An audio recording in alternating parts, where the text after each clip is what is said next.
Terminó el internacional de FMS y está bueno por ahí hacer un reconto, una idea del panorama de qué implica el freestyle en la actualidad. En principio creo que hay varios puntos para discutir. Primero, algo concreto que lo estuve hablando con Maxi Rodríguez, uno de los jueces fundamentales en lo que es la FMS Argentina y en la internacional, fue la siguiente, que es, él me decía que quizás sea la FMS mejor o de más nivel. Inclusive hablábamos que como un competidor de este FMS posiblemente, si viajara en el pasado, tendría muchísimo más nivel o se notaría mucho más en nivel que un par de años atrás. Creo que esto es clave y esto está en contraste con cierta visión pesimista, con cierta idea media religiosa, moralista, mística que surgió estos últimos 2 años.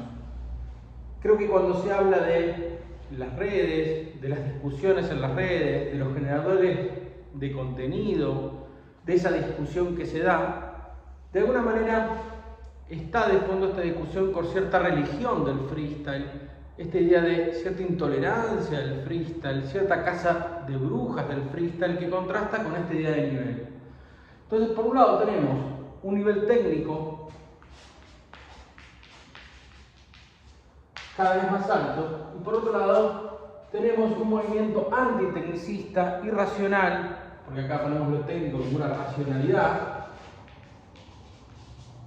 y una pulsión antitécnica, irracional. De alguna manera no es que haya que elegir, sino que ambas conviven, aparecen ahí cruzadas, se chocan. Y por un lado tenemos que los en sí cada vez van como maximizando su nivel, y cuando hablo de técnica me refiero a todos los aspectos. Uno podría pensar como en los playoffs aparecía la idea de una especie de tecniqueo en Gazir, una especie de AB que venía haciendo contra RC, que le permitía sonar mucho más fresco de lo que suele hacerlo, un en sí que trabaja más con lo que sería el ingenio. Y acá lo veremos creciendo en campos inclusive que no son el de él, pero la técnica también incluye cosas como saber a dónde dirigirse, cómo manejar el público, cómo meter más velocidad, cómo agilizar la cabeza. La técnica va por un lado y por otro lado tenemos esta idea de cierta religión del freestyle. No lo digo ni peyorativamente ni negativamente. En lo personal a mí me gusta buscar un equilibrio, me gusta tratar de que la mirada no sea una mirada moral, y sobre todo no porque no me interesa la mirada moral del freestyle. Hay una mirada del freestyle moral muy interesante, que es la mirada del freestyle educativa. El freestyle durante mucho tiempo tenía un costado moral, un costado ético más que moral. Cuando se habla de moral y ética, la diferencia es que la moral son como unos preceptos, unas leyes exteriores que hay que cumplir, y la ética es una visión más interna, la almohada, como dirían, esta idea, esta concepción de tener un criterio interior, esta almohada que nos hace pensar si actuamos bien o mal. Pero creo que esa ética del freestyle era muy interesante, tenía que ver con la idea de respeto, con respetar al otro, con ganarse el respeto, con tener respeto, y esa mirada moral está reemplazada por una moral que no me parece tan interesante, que es un poco mirar la paja en el ojo ajeno, determinar quién está bien y qué está mal, utilizar criterios irracionales, intolerantes. Creo que ahí es donde me parece peligroso esta idea de los generadores de contenido que aparecen como jueces y no como comentaristas.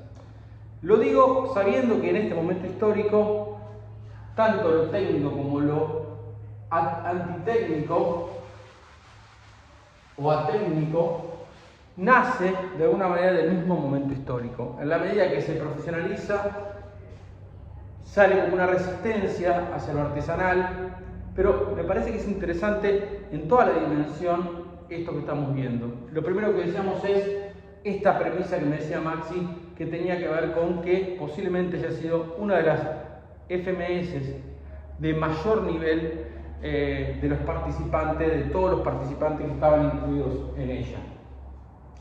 Un segundo punto que hablábamos con Max y me parece importante es cómo voto.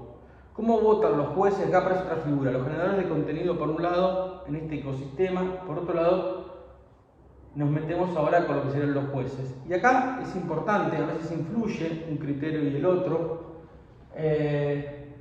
Y quiero dar un pasito más con respecto a esto.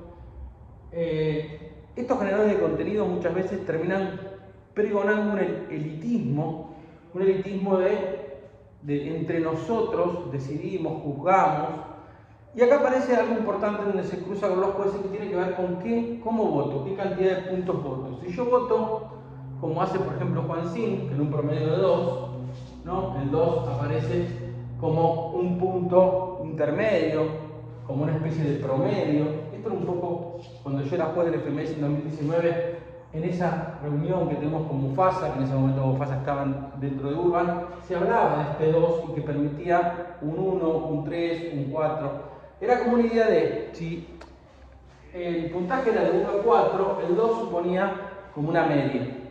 Cuando Rodrigo Quesada le baja al 0,50 o al 1 como promedio, obviamente lo que se genera es un cambio de criterio.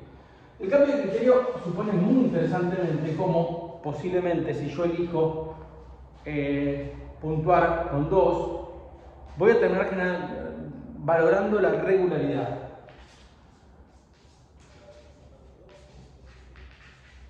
En cambio, si yo valoro con 0,50 lo que es estándar, el oficio, cuando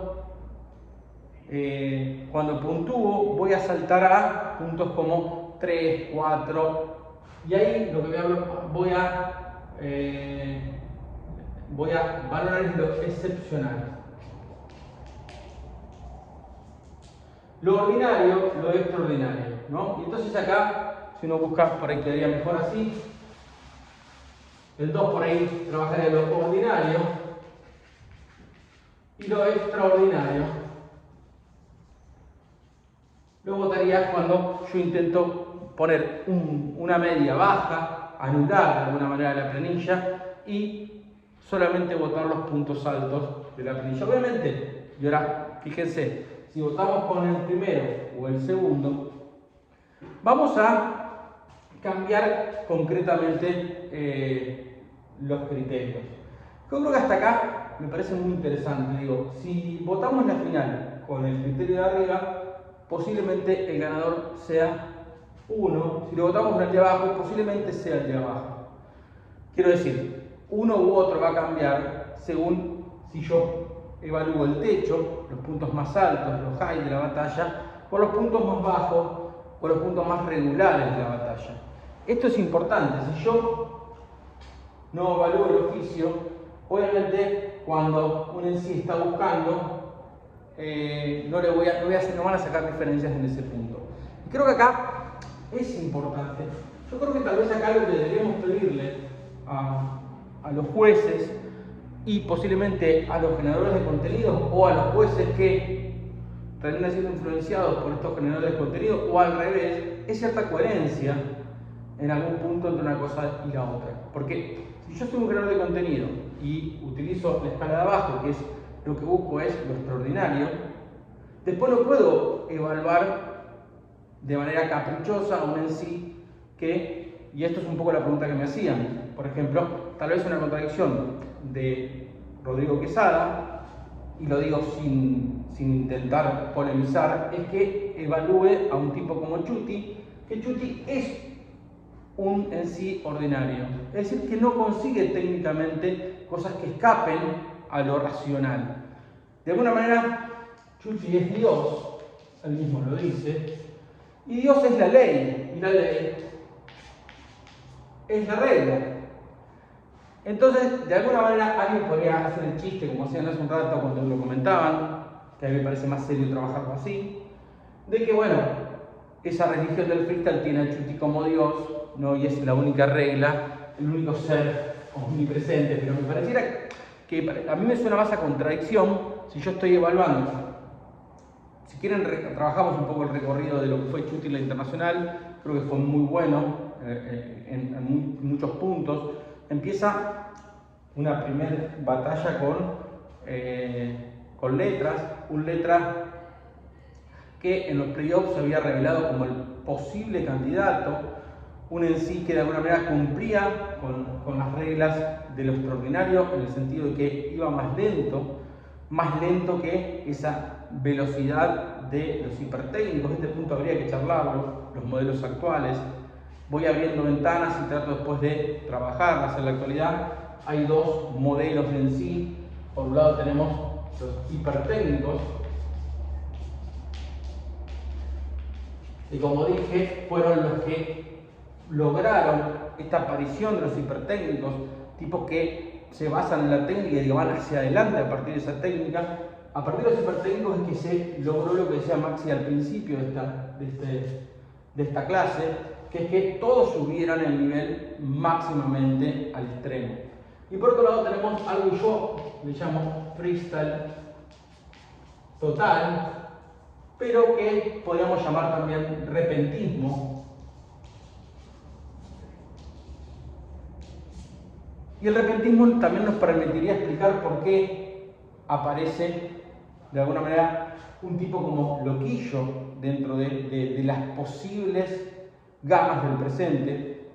Pero como decimos, el freestyle total se opone al hipertécnico. El hipertécnico es un tipo que va rápido, que utiliza la técnica de manera acelerada. Yo siempre pongo el ejemplo de un hipertécnico, si tiene que abrir una puerta, utiliza una máquina y con esa máquina rompe la puerta y a partir de ahí entra, digamos, sea una blindada, sea una puerta casera, sea una puerta de plástico, utiliza el mismo mecanismo. En cambio, un freestyle total es un coleccionador de llaves, un tipo que va acumulando saberes y que posiblemente lo utilice o no en algún momento. Y tiene que tener la velocidad mental para saber cuándo usar cada una de las llaves.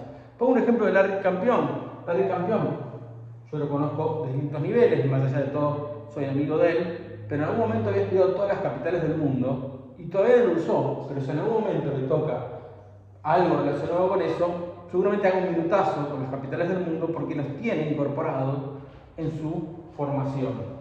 Eso no lo haría un hipertécnico que es más utilitarista, más de maximizar el rendimiento.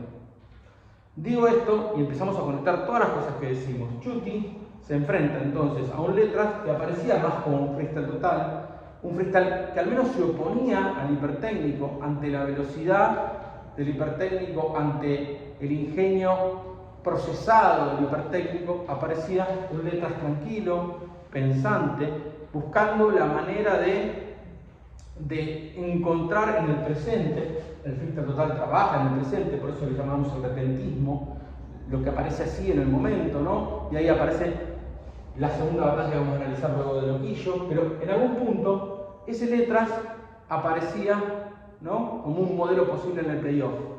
Y Chuti lo que hace muy inteligentemente es entrar a rapear esa batalla con el ritmo de Letra, más despacio, imitando ese ritmo, y en ese imitar el ritmo también, el ritmo de ideas aparece como más emparejado. Luego, en la segunda parte, lo que hace es acelerar, volver al Chuti tradicional y terminar ganando la Letra. En la segunda se encuentra con otro hipertécnico, con otro freestyle total, que es Loquillo, y se da una batalla posiblemente muy interesante, muy potente, y esa batalla tan potente que estamos hablando tiene que ver con el oficio, otra vez el oficio. Creo que en la batalla con Larry, que acá se va a notar mucho más el oficio, hay como un puntito que creo que es como una especie de joyita para entender este Chuti, que de alguna manera representa lo ordinario en los extremos, ¿no?, si quieren, ya casi rozando la perfección ordinaria, que es el año pasado contra Mecha, la gana a esa final yendo contra el público. Si ustedes repasan esa final, se los recomiendo como ejercicio, que repasen esa final, que vayan a ver esa final, van a ver cómo Chuti va en contra del público. Es cierto, en esa internacional del año pasado en Colombia, los jurados votaban en contra del sentimiento popular. ¿Por qué? No lo sé. Sí me acuerdo concretamente que hasta yo lo charlé con varios en sí, le decía, chicos, no vayan con el público, porque si se entretienen con el público, el jurado pareciera no darle valor a eso. Y de alguna manera, Chuti, en una final bastante pareja con Mecha el año pasado, se va en contra del público. Habla, ¿no? Que el talento se opone a... No lo dice así porque eso ya viene de la nacional anterior, ¿no? Pero de alguna manera marca esta idea del talento, y ese talento suponía cierto elitismo. Vuelve a hacer lo mismo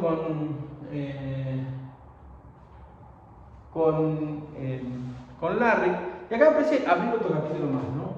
Larry se da cuenta y le dice, no le griten porque me perjudican. Inclusive va al banquillo y le dice, chicos, no tengan en cuenta este populismo, yo le gané por otro lado. Pero creo que acá vamos a hablar de algo que me parece increíble de Chuti, que tiene que ver con lo ordinario. Estaba en México, estaba en una plaza en la cual, de alguna manera, estaba en su contra por lo que fue la Red Bull que se dio,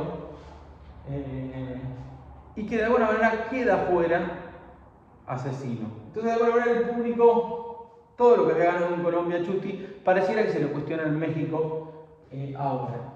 Pero ¿por qué quiero frenar acá concretamente? Porque a Chuti, luego de esa internacional, de esa que gana para mí muy bien, pero muy bien significa mucho más que bien en el sentido no de las armas que tuvo, sino que si se jugaba 10 veces, posiblemente Chuti le ganaba 9. Y eso es lo extraordinario de este Chuti, que estaba concentrado, enfocado, para que cualquier cosa que pasara lo podía resolver para lograr efectividad. Estaba tan concentrado que si se hacía 20 veces, la ganaba 18. Si se hacía 100 veces, la ganaba 90. Quiero decir que en el freestyle, que es todo lo contrario, que mucho depende de un montón de variables, Chuti se había preparado de manera muy potente para conseguirla. Ahora, para lograr eso, obviamente, para lograr efectividad, uno pierde un montón de otras cosas. Entonces, cuando se le cuestionan las terminaciones, escoria, trayectoria, Colombia, esas palabras que aparecen repetidas en varias veces, era porque posiblemente Chuti estaba pensando en otras variables. Su cabeza estaba tan concentrada en conseguir sí o sí el objetivo, que por ahí descuidaba otras cuestiones. Es como patear al centro fuerte lo que pasó. Pero creo que lo admirable de este Chuti, del Chuti campeón Red Bull 2023, es ese deseo de estar preparado para ganar, vuelvo a decir, en la mayor cantidad de mundos posibles que se haga. Digo, cuando uno piensa en Larry campeón de esta internacional, seguramente estaba preparado. Yo conozco varias cosas de él y sobre todo la cabeza de Larry es muy potente. Después obviamente está preparado desde muchos puntos, es un en sí que puede conciliar esto que decíamos, lo técnico con lo irracional, lo artístico con lo deportivo. Pero más allá de eso, si esa internacional se hace en España, posiblemente disminuían las posibilidades que la gane un en sí u otro. Chuti, en esta nacional, en esta internacional 2023 de Red Bull, si se hacía en distintos lugares, daría la impresión de que la ganaba igual. Que estaba preparado para lograr que el oficio venciera cualquier dificultad. Y esto creo que, acá yo creo que es la palabra freestyle. Uno puede cuestionarlo desde mil maneras. Pero la idea de estar preparado para ser campeón en cualquier ámbito supone la idea de estar preparado para hacer, no sé, cualquier prueba. Y acá daría la impresión de que aparece la idea del freestyle, del momento, del presente, y estar preparado. Algunos le podrían cuestionar que la efectividad se antepone al arte. Y yo creo que es así. Pero el cuestionamiento con el cual abrimos esta discusión es otra. ¿Cómo generadores de contenido o personas que piensan una cosa, por ejemplo, como va pensando la idea de valorar los momentos altos de la batalla puntuando bajo, luego después no son coherentes a la hora de continuar y evaluar a otros en sí. Creo que lo más peligroso de esta época es esta dimensión política en la cual la verdad se consigue por fuerza, por falacias argumentales y no cuestionando la coherencia entre lo que decimos, lo que hacemos, lo que pensamos. Creo que acá está el punto cuestionable de lo que debemos hacer, me parece, históricamente. Digo, por un lado describir los fenómenos que están pasando, acá voy a tomarme un pequeño párrafo para hablar de Quesada, que me parece que es uno de los focos de discusión de este internacional y que un poco sigue esta línea, por lo que ustedes me preguntaban, que me parece importante. Yo defiendo la aparición de la figura de Quesada, le pongo sus límites, pero la defiendo. ¿En qué sentido? Quesada aparece en un momento histórico en el cual los generadores de contenido se habían vuelto los propios en sí. Los propios en sí habían pasado de batallar a ser generadores de contenido. Y por lo tanto, esto lo marcaba hace 2 o 3 años, Rodrigo Quesada venía a decir lo que pensaba, y ese decir que lo que pensaba, sea lo que sea eso, rompía con cierto no decir nada de los propios competidores. Cuando uno mira a los competidores hay un respeto por ahí demasiado alto y no dicen lo que piensan. Entonces la reacción termina siendo una reacción a media. Creo que si yo reaccionaría, posiblemente me pasaría lo mismo en este momento, que cuando empecé tal vez no conocía a nadie y por lo tanto uno por ahí podía, también en otra época, pero creo que en un momento cuando aparece Rodrigo Quesada, el tema de romper este halo de buena camaradería, de políticamente correcto, creo que apareció siendo políticamente incorrecto y eso creo que lo terminó de posicionar en el lugar que está más allá de la regularidad de él. Y creo que históricamente aportó esto que me parece muy importante para lo que es el freestyle. Creo que después, peligrosamente, desde distintos lugares, fue un poco el catalizador de estas corrientes que tienen que ver con lo antitécnico, lo atécnico, esta idea de rimas que no sean convencionales, pero me parecen muy interesantes estas rimas que no sean convencionales. Uno podría hacer, yo amo varios en sí que podríamos trabajarlos en algún momento, que van como en contra del oficio y que van hacia el riesgo, pero el tema es justamente mantener, creo, un punto en el cual uno, si bien decida políticamente y que entiendan, acá, perdón que dé una vueltita, pero que hay una diferencia entre la moral y la política. La moral o el pensamiento religioso monoteísta supone que la única verdad es la propia. Cuando uno hace política, creo que hay una política más sana en algún punto que otra, y la política a veces supone respetar el punto de vista del otro, combatirlo a muerte, tratar de desarmarlo, pero es político. En cambio, creo que lo moral muchas veces supone la idea de negar al otro, y que creo que acá está el problema del monoteísmo. Por eso mucha gente rescata el politeísmo, yo lo rescato mucho. Hannah Arendt, que es una filósofa que habla de que la democracia está garantizada donde hay pluralidad. Yo creo que lo más interesante para la escena sería que le pongamos el límite, que esté todo incluido, pero que sí defendamos la pluralidad, porque el monoteísmo, esta cosa de yo tengo la verdad y el otro no, supone realmente un quitarle posibilidades a un montón de cuestiones. Entonces creo que acá me parece importante que tengamos, que aparezcan un montón de generadores de contenido. Creo que la crítica que yo le haría a Rodrigo tiene que ver con esto que decimos de que a veces tiene un criterio en la cual rescata a en sí como Navas, que viene completamente con un modelo realmente distinto en muchos puntos, pero por otro lado a un en sí como Chuti, que es justamente lo contrario, el oficio. Entonces uno no termina de entender el criterio. Sí me parece que, y acá la responsabilidad de los en sí debería ser, de alguna manera, empezar a justificar y no meterse en estos juegos caprichosos religiosos, aunque muchos en sí lo han hecho y se han metido en esta idea de somos el verdadero freestyle, etcétera, etcétera, etcétera.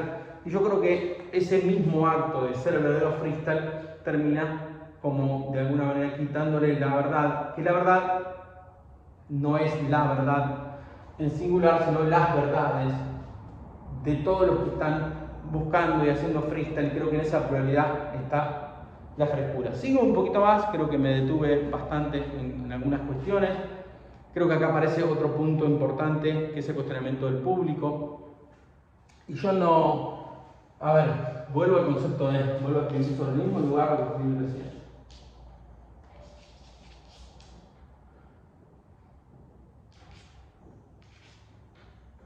Freestyle. Uno en sí debería poder resolver todas las cuestiones, incluso un público en contra, incluso un jurado en contra, incluso una narrativa en contra. Creo que formar parte del freestyle, acuérdense que por un lado dijimos que aparece concretamente la idea de los hipertécnicos subiéndole la técnica a todo lo sencillo. La idea del freestyle total supone la idea del presente, del repentismo. Y ese repentismo o ese presente supone condiciones que no son de equidad. Si los hipertécnicos de alguna manera, como dijimos, siempre resuelven el problema de la misma manera, que es utilizando una máquina que produce lo mismo, es el diccionario de la máquina, el ingenio nace de unir ideas de acá para allá, una máquina. No sucede lo mismo con el presente. El presente está abierto. Puede aparecer un perro, como apareció. Puede desmayarse el host. Puede cortarse la luz. El freestyle, el presente, supone condiciones de posibilidad de ese presente. Y por lo tanto, ir en contra del público, o ir a favor, o estar en contra, el público está en contra o a favor, creo que forman parte de las características justamente de ese presente, del freestyle. Si el presente fuese siempre igual, no sería freestyle. Y esto me parece importante tener en cuenta para cuestionar estas cuestiones del público no. Sí, el público se portó mal, silbó, pero en sí tiene que tener la capacidad, posiblemente, de resolver estas cuestiones. O dicho de otra mejor manera, para que no suene mal, en todo caso sería un problema de la organización, no de los jueces, no de los competidores. El encontrar escenarios en los cuales se potencie o se valore. Posiblemente, ¿cuál fue el criterio de selección para el país? ¿El económico? ¿El del espectáculo? Creo que es un cuestionamiento para las organizaciones que montan en esos lugares las competencias y no para cuestionar a un juez que termina de alguna manera siendo un fusible de toda esta discusión que estamos marcando y que viene por este lado. Si avanzamos un poquito más, vamos a ver varias cuestiones dando vuelta ahí que tienen que ver sobre este campeón que es Larry. Ya hice otro video hablando de Larry, pero me parece importante que creo que Larry viene del modelo de freestyle total, pero también tiene cuestiones que tienen que ver con trabajar lo hipertécnico. O sea, con Larry hay un librito que abajo dejo el link para los que quieran leerlo, en la cual un poco trabajando con Larry fuimos viendo en el 2020, 2021, todo el aparecer, sobre todo después del parón empiezan a aparecer un par de competencias en la cual aparece claramente la figura de Chuti, la figura de Gasir, bien hipertécnica, bien con un ingenio, un par de conceptos que son buenísimos los hipertécnicos, que es la programación y la desterritorialización, por ejemplo. La programación suponía la idea de que los en sí, para generar velocidad, hacían programaciones, ¿no? Programaciones determinadas. Por ejemplo, hago 2 de flow, 2 de golpe, 2 de flow, 2 de golpe, una y una, se programaban de determinada manera. La desterritorialización creo que era muy interesante, les tocaba una temática determinada y en vez de quedarse con esa temática, buscaban la manera de desterritorializarla, perdón, es una palabra difícil. Entonces ya aparecía la palabra hotel, y entonces decían hotel más fútbol, recepción de recibir la pelota, recepción de el que de recepcionista. Hotel más food, más videojuegos, botones. Entonces lo que hacían era complejizar el ingenio para ir mucho más rápido, para hacer cosas inéditas. Eso fue en USN, por ejemplo. Y por otro lado aparecía un modelo artístico raro, como el de Menac.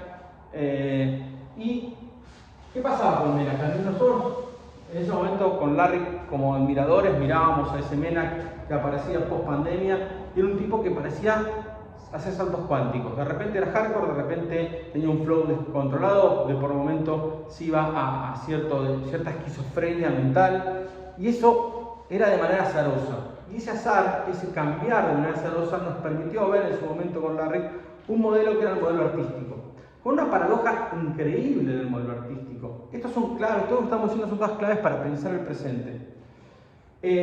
Un MC artístico tiene el problema siguiente: tiene un superpoder. El superpoder puede ser cualquiera de lo que ustedes quieran. El flow, puede ser la puesta en escena, puede ser las técnicas.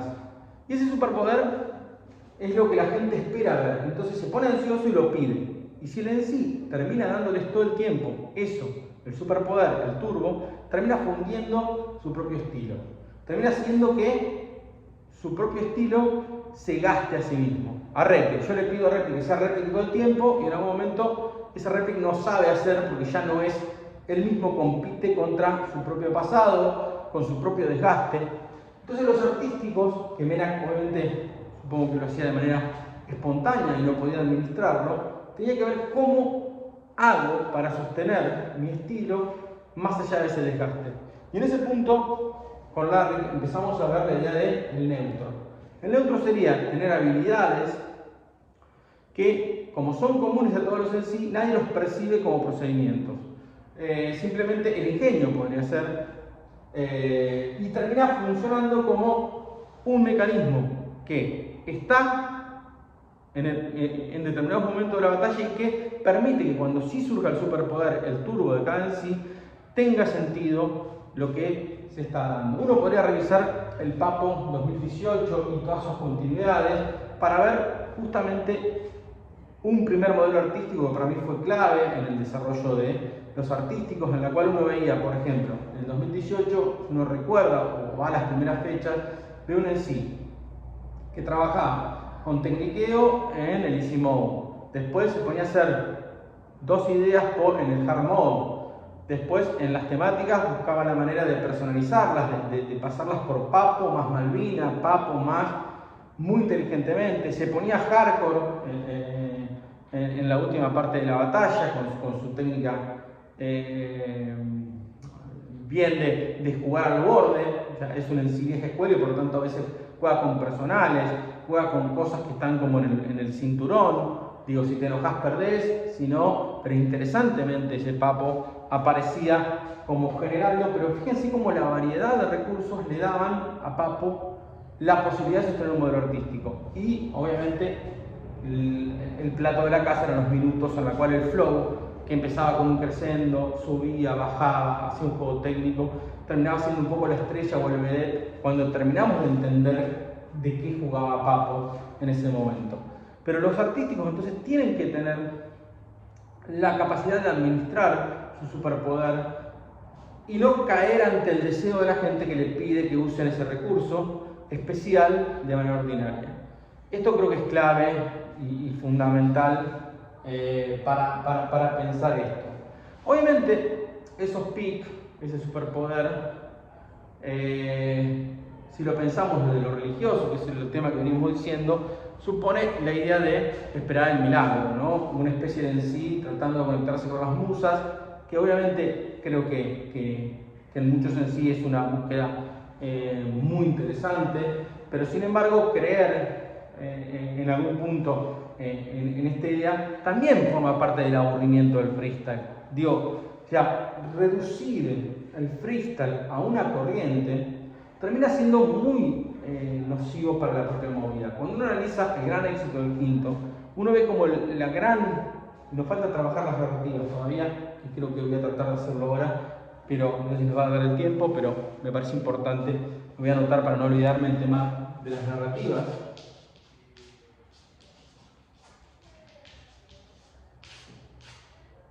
Cuando uno piensa, entonces, en el quinto, algo que aparece claramente es la idea de la pluralidad. Uno podría pensar hasta inclusive como los titanes, como esos torneos de batalladores, y que obviamente la riqueza del quinto es que se enfrentaban personajes distintos, con narrativas distintas, y la inteligencia de los organizadores era que un día ganaba uno y un día ganaba el otro. No se buscaba la verdad en la cual eterna, una verdad inamovible, sino que el dinamismo de la pluralidad hacía que el quinto sea tan increíble como lo fue. Que un día ganara un tipo como Wolf, que otro día ganara un tipo como Duki. Esa era la riqueza, y creo que ahí está un poco la riqueza del freestyle y del presente y de la variedad de cosas. Que un día vos tengas viento a favor, que un día vos tengas viento en contra, que un día esté un jurado y otro día esté otro, uno que le guste más el flow, otro más la técnica. Ahí está la riqueza de lo que estamos siguiendo. Y obviamente las narrativas, que me parecen importantes, las narrativas, suponen la idea de que el freestyle dé un salto, que se transforma en un espectáculo. Uno podría ir a Grecia, a Aristóteles, y ver cómo Aristóteles hablaba que en el teatro uno iba a ver teatro para, de alguna manera, vivir la vida de los personajes. Los personajes actuaban y nosotros veíamos en esos personajes nuestra propia, las cosas que nosotros sentíamos, que proyectábamos ahí, y hacíamos catarsis.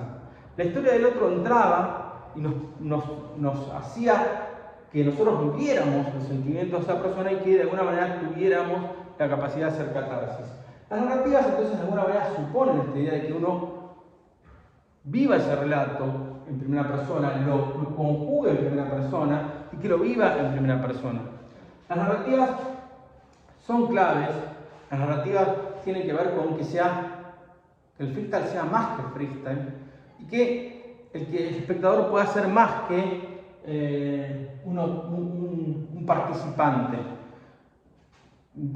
pasivo, sino que se transforma en un participante activo, en un personaje clave de lo que se está contando. En este caso, obviamente, si uno piensa concretamente lo que sucedió en la internacional, Larry logró entender las narrativas de ese momento, el tema del azar, y ahí un poco lo uno al oficio que encontró Larry, que a pesar de ser joven pareció bastante un experimentado.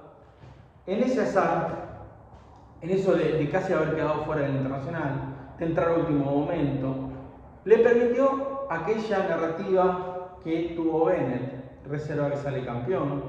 O sea, él mismo se cuenta posiblemente o se quita presión, la presión por ahí que tenía, aunque él mismo había prometido ser campeón. Fíjense cómo se van construyendo las narrativas. Y acá aparece un punto interesante que tiene que ver con qué pasa con las narrativas de los en sí, qué pasa con la narrativa de ustedes cuando estén ahí, ¿no? Las narrativas. ¿Qué pasa con esas narrativas? Digo, ¿hay en sí que tienen narrativa para ser campeón? ¿Hay en sí que no tienen narrativa para ser campeón? Si yo entro como villano, como muchos en sí, o sea, ¿qué tengo que hacer? O sea, he trabajado con muchos en sí en entrenamiento, en el cual para se relaciona con villanos y lo pueden salir y dar el cambio de narrativa, porque pareciera que los villanos, voy a tomar un ejemplo, el de Necros, por ejemplo, ¿no? Necros estaba a punto de ser campeón en Perú, tiene un acto que es leído como un acto de villano, que es sacarle la máscara a Jace, y la pierde. Pero no solamente pierde, sino que queda del lado de los villanos. Y al quedar del lado de los villanos, ¿cómo logra ahora revertir esa narrativa? Y acá aparecen las dimensiones de la narrativa, que es como re importante. ¿Esa narrativa es para afuera o para nosotros? ¿Qué narrativa tiene que cambiar Necros ahora? ¿Lo que él piensa de sí mismo o lo que los demás piensan de él en este momento? Es clave. Es clave y es un poco ambas cosas.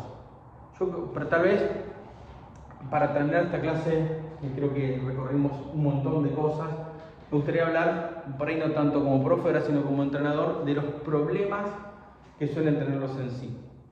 Uno de los problemas más fuertes que tienen los en sí es el emocional.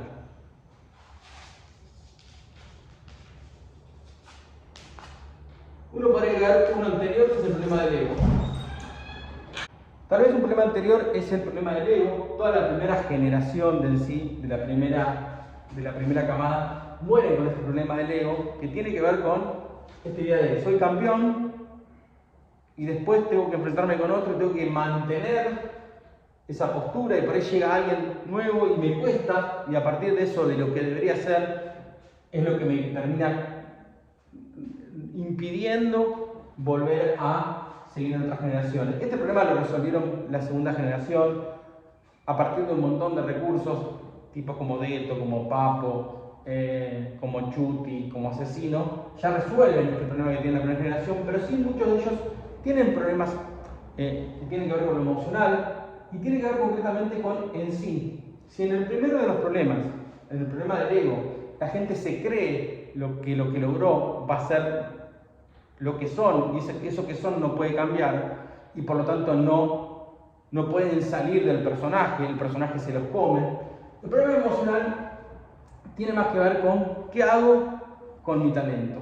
Mi talento es fuertísimo, podría ser el mejor de todos, pero emocionalmente no estoy preparado para administrar ese talento, y a veces este problema está un poco relacionado con el de arriba, pero es completamente a veces un problema que surge con el propio talento. Un problema que puede haber es técnico, es decir, que tengo la cabeza muy potente, pero técnicamente me faltan elementos.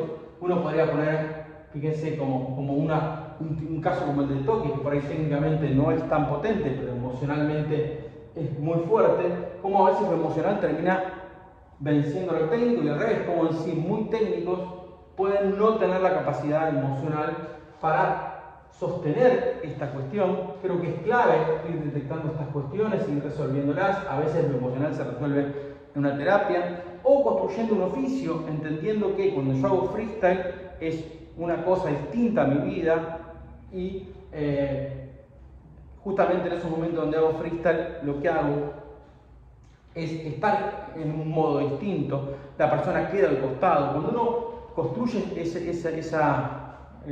coraza de oficio, puede inclusive tener un muy mal día en su vida, en ponerse a hacer freestyle y entrar en otro mundo, en la cual el mundo no es igual, y al revés, salvo tener un mal día de freestyle y tener muy buen día luego, porque lo separo. Tal vez muchas veces requiere hacer una terapia. A nivel técnico sí, la idea supone encontrar herramientas técnicas. Yo puse el ejemplo de Toque, pero de Toque a mí me contó, sobre todo me acuerdo de la final en la que global sale campeón Stuart, que él había desarrollado una técnica que era cargar y bajar, que él racionalmente había encontrado esta idea de un tipo de golpe, que yo lo racionalicé hace mucho tiempo, que tenía que ver con cómo golpear constantemente. Los en sí anteriores al Toque, por ejemplo, Inver trabajaba un doble pareado que era azaroso, que tenía pie y golpe, pero Deto había encontrado la manera de maximizar la potencia, y él mismo me contaba que cuando lo descubrió, llamó a un amigo y le dijo: no pierdo nunca más una batalla.